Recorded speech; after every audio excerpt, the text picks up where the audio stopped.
politique. Nous allons retrouver sur place Damien Fleureau. Bonsoir Damien, Jean-François Copé, François Fillon se sont succédés à la tribune sur le thème notamment du courage. Oui, effectivement, et le courage qui donne de la force, a expliqué Jean-François Copé, le patron de l'UMP tout à l'heure à la tribune. Dans son discours, le patron de l'UMP qui voulait dire que son parti était en ordre de bataille pour mener cette campagne présidentielle qui a déjà commencé. Il va falloir défendre le bilan du quinquennat de Nicolas Sarkozy, il va falloir également riposter à chaque fois que cela est nécessaire.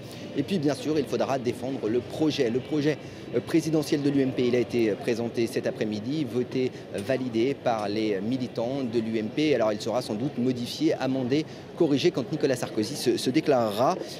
Parmi les discours et les annonces également celui de François Fillon qui a très fortement critiqué le candidat socialiste François Hollande qui n'est pas à la hauteur des enjeux du XXIe siècle. Son programme n'est pas crédible, notamment concernant la baisse du déficit.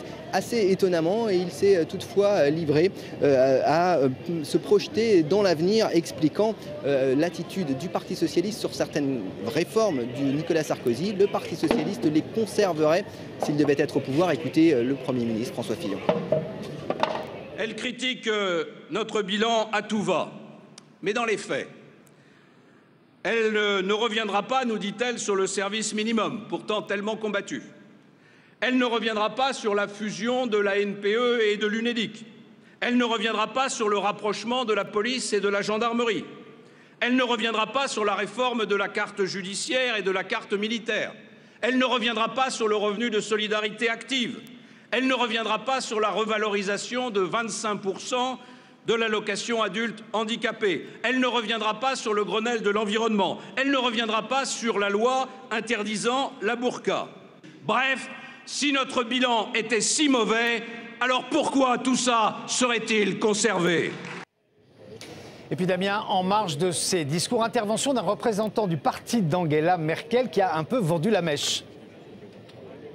Oui, effectivement, c'était un peu l'invité de ce Conseil national, le patron de la CDU, le parti d'Angela Merkel, qui effectivement a expliqué au cours de son intervention, c'était à la tribune tout à l'heure cet après-midi, eh bien que Angela Merkel serait très active dans les prochains mois dans la campagne présidentielle qui s'ouvre aux côtés d'un certain Nicolas Sarkozy. Alors a-t-il vendu la mèche, même si c'est un secret de polichinelle? Je vous propose d'écouter son extrait de ce discours. Elle souhaite à votre président, le président Sarkozy, et à vous tous, le meilleur pour les élections en avril. Et je me permets déjà de l'annoncer, nous nous réjouissons des rendez-vous communs qui auront lieu dans cette campagne au printemps. Au nom de mon parti, la CDU, je veux également souhaiter un bon anniversaire à votre président. Bon anniversaire, monsieur le président, zurufe.